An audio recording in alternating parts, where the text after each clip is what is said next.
En este caso, tengo esta escultura que ven aquí, que está hecha en un solo tramo de madera, no son dos tramos de madera, es uno solo, y se llama Encuentro. Ese es el título de la obra. Este encuentro fue diseñado no en forma espontánea ni fruto de la improvisación, sino que tiene un sentido en primer lugar, de equilibrio. Se busca que el punto central esté bien, digamos, ubicado en la parte central, y después cada punto que aparece está dentro de lo que sería la proporción áurica. La proporción áurea o áurica, como se le dice. Y justamente el crecimiento de todo ser vivo, de toda árbol, incluso de las personas, los animales, los insectos y el mismo cosmos, se desarrollan en esta proporción áurea. Y la proporción áurea es la parte matemática que, aplicada a la obra de arte, nos permite lograr algunos efectos que, al ser contemplados, nos generan una armonía, nos genera un interés, nos genera una admiración, sin saber que esa misma armonía que está en la obra está en uno mismo, porque es esa misma proporción áurea con la que estamos digamos, constituidos como personas, como cuerpos humanos, como brazos, como manos, como dedos. Todos, nuestro cuerpo está matemáticamente perfecto. Y los antiguos investigaban esas proporciones matemáticas para después aplicarlas a las obras escultóricas o a las obras pictóricas, y así desarrollar un arte que en la escultura nos permite no solo ver la escultura, sino hablar de lo que no se ve, de la estructura interna de esa escultura. Así que también escultura es lo que no se ve. Y bueno, aquí vemos entonces que este encuentro está ubicado en la parte central, en pleno equilibrio, y es el encuentro de dos formas, como dos manos, como dos fuerzas que se unen. Y ahí está la unión, ¿no? Ahí está el significado de la unión, a través de esa misma fuerza, como esos dos brazos, esas dos manos que se unen y toman una dimensión de tensión y de fortaleza, transmitir el mensaje. Y por el otro lado, lo que se ve como la calma, la paz, ¿no? Como esa suavidad de movimiento. Entonces encontramos estos dos puntos de riqueza que nos brinda la escultura, que es la tensión y la calma, el equilibrio también de lo que serían los dos opuestos. Así que bueno, para mí es un placer trabajar, siempre diseñado de esta manera. Cada una de mis obras son diseñadas con esa proporción áurea, y el hecho de trabajar la madera en sí es bellísimo, porque la madera es un ser vivo. Yo siempre empleo maderas o encontradas, digamos, o antiguas maderas que habían sido empleadas en construcciones, en tirantes o muebles antiguos, y las recupero y las reinstalo, digamos, como esculturas. O si no, podas de árboles. Nunca jamás derribaré un árbol para hacer una escultura, sino que son las podas que hacen bien al árbol y que son necesarias. Entonces esas maderas las recupero, las almaceno, las guardo, dejo que se sequen bien, y recién ahí es cuando yo las transformo en obra de arte. Y siempre con esta misma dinámica de trabajo, ¿no? Que es esta misma concepción de desarrollo, y posteriormente, bueno, el estilo de uno va evolucionando, así que desde mis primeros años hasta ahora siempre fue evolucionando esta escultura. Yo hace 30 años que trabajo y prácticamente 20 años dedicado a la madera, así que para mí es una pasión, es algo que realmente me constituye como artista y como identidad dentro de las artes. Genial. Ahí, Xavier, una pregunta que circulaba es, por ejemplo, eso con respecto a la proporción áurea, ¿no? Sí. Digamos que en lo que es las artes plásticas como mural hay una composición de la imagen en general. Acá vos hablabas también de esa técnica como para punto de equilibrio o sostén, por lo general las obras escultóricas van en forma vertical, o sea, o parada, y tienen como que tener esa base que aguante el resto acá.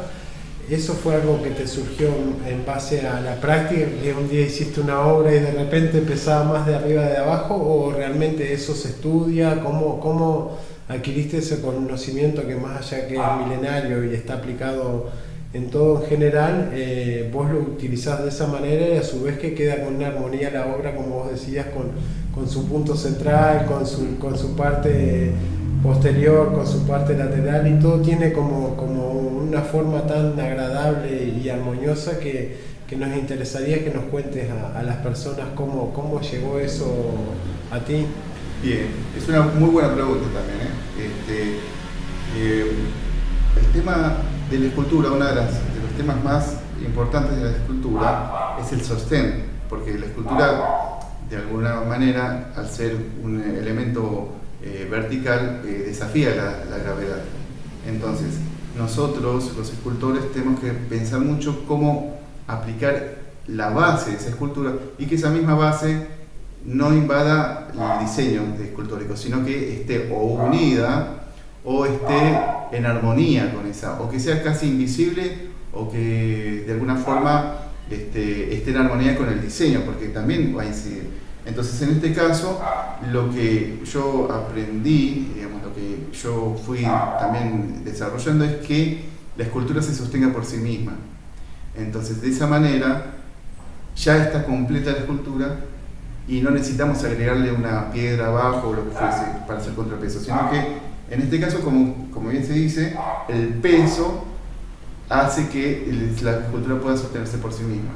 Muchas veces, también como sabemos que esas son lo ideal, muchas veces también se busca transgredir lo ideal.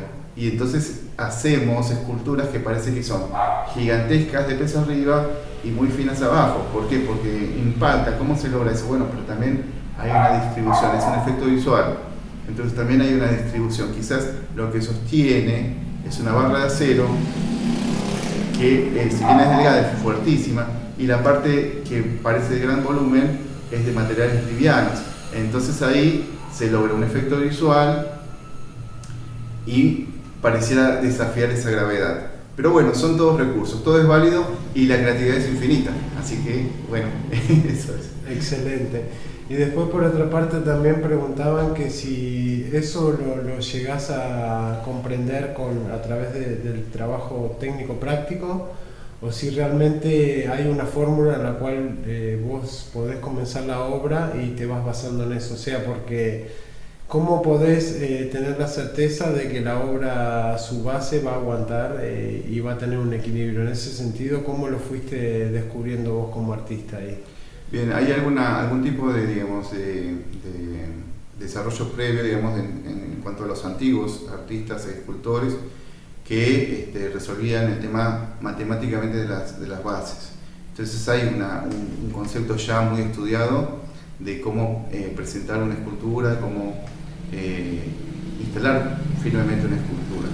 No obstante, siempre se busca los límites, se busca superar esos límites, se busca evolucionar en cuanto a los avances. Entonces también hay un campo de desarrollo posterior. Entonces siempre se busca algo más original y algo que evolucione a lo ya establecido. Por eso, si bien uno ya tiene una estructura, digamos, dentro de lo que sería lo clásico, lo básico, también siempre estamos buscando esos límites y buscando nuevas formas como para poder enfrentarlos y superarlos.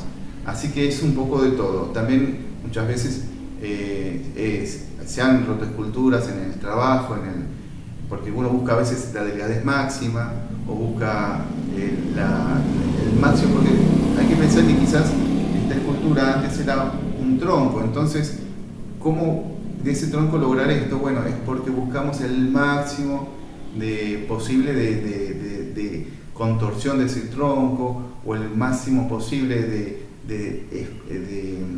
digamos, de mínimo espesor. Entonces, bueno, buscar al máximo Pero a veces las maderas que son muy resistentes nos ayudan y nos permiten hacer. Y hay otras maneras que no, entonces el material también influye en ese resultado final. Excelente, excelente. Después, por otra parte, con respecto a los materiales, ya que usabas todos los materiales, digamos, que para darle una segunda vida, ¿cómo se puede combinar lo que es la idea o tu imaginación con el material que se te presenta? Porque claro, una cosa es ir y seleccionar o elegir un material que puede estar ahí a disposición, y otra cosa es utilizar un recurso que hay generado para no dañar el medio ambiente o no impactar de una forma negativa. Entonces, ¿cómo se logra combinar esa creatividad con ese material que se cuenta, digamos? O sea, Sí. en el caso de esta obra, ¿cómo se presentó la madera de palto? Creo que recuerdo que me habías dicho. ¿Cómo fue todo ese proceso? ¿Ya tenías un boceto para una idea de un tamaño similar a lo que era la materia prima, digamos?